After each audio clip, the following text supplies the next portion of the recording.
The first time you visit Zoom's main page on zoom.us, you will need to sign up here. It will prompt you to download a desktop app, which will look like this. Once you have an account, you can either access the Zoom meetings from the web page or from this client app. If you use the web portal, the page you land on after you sign in is like this.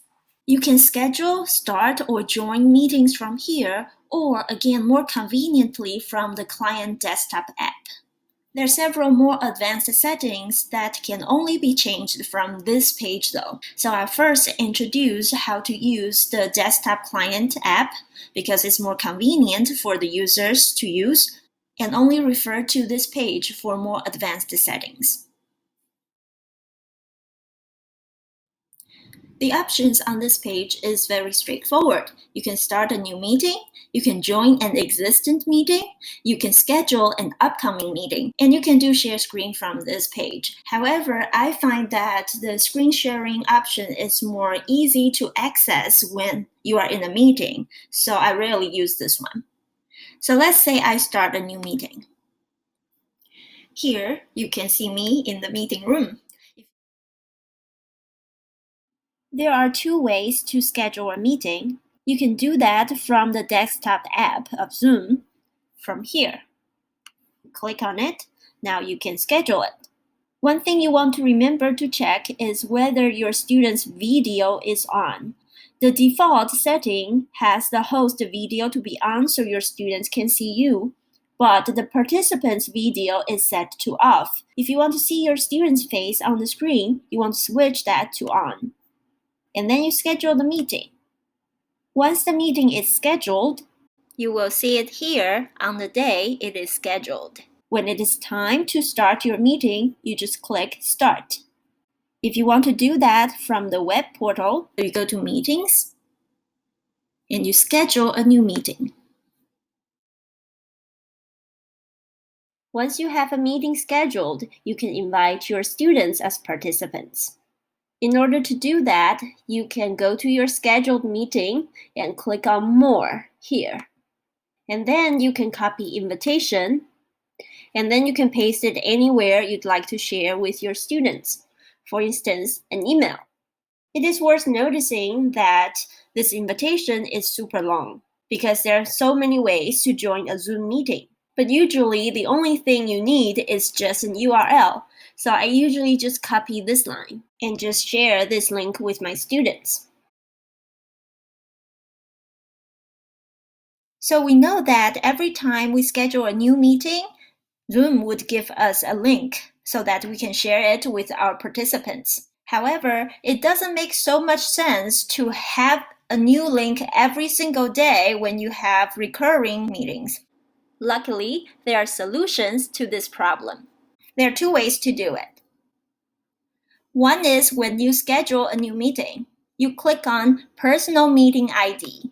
Personal Meeting ID is associated with your Zoom account, and it is the same number you would use every time. Without doing that, Zoom would generate automatically a new meeting ID for every meeting of yours. So we want it to remain the same every time. And once you schedule it, you can find the link through Copy Invitation as any other scheduled meetings. You can use the same personal meeting ID for every meeting you schedule, so it's the same link for your students. An even easier way to do it is through your web portal. And this is the way I would personally use. You go to your profile. You see your personal meeting ID. So you go to Edit. You check Use Personal Meeting ID for instant meetings and save changes. From now on, every time you start a meeting in Zoom, this will be the permanent link. When you have participants, you can manage your participants from here. You click on it. You see a list of your participants here. This is myself. I can choose to rename or mute. For other participants, you also have options to make them the host or co-host of this meeting.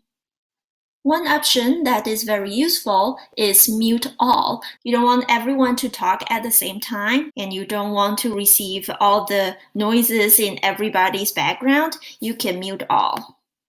You can choose to allow them to unmute themselves. They can unmute themselves and ask questions or answer your questions or join a discussion. Another function that is very useful in online meetings with students is share screen. It is also pretty straightforward. You go to share. Here are all the options of sharing. I can choose to share my desktop. I can also do one window on my computer. You can choose to record your meeting, and you can pause or stop anytime. If you have a free account, the recorded file is saved locally on your computer. If you have a paid account, then you can either choose to save it as a local file or save it in Zoom's cloud storage, in which case Zoom will send you an URL. If you don't remember where to find your recordings, you can go back to Zoom's main page.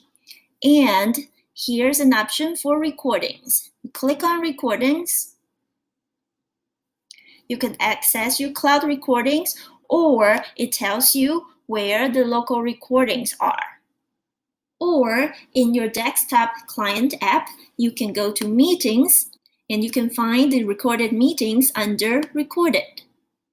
You can also use the recording function in Zoom creatively to record a screencast.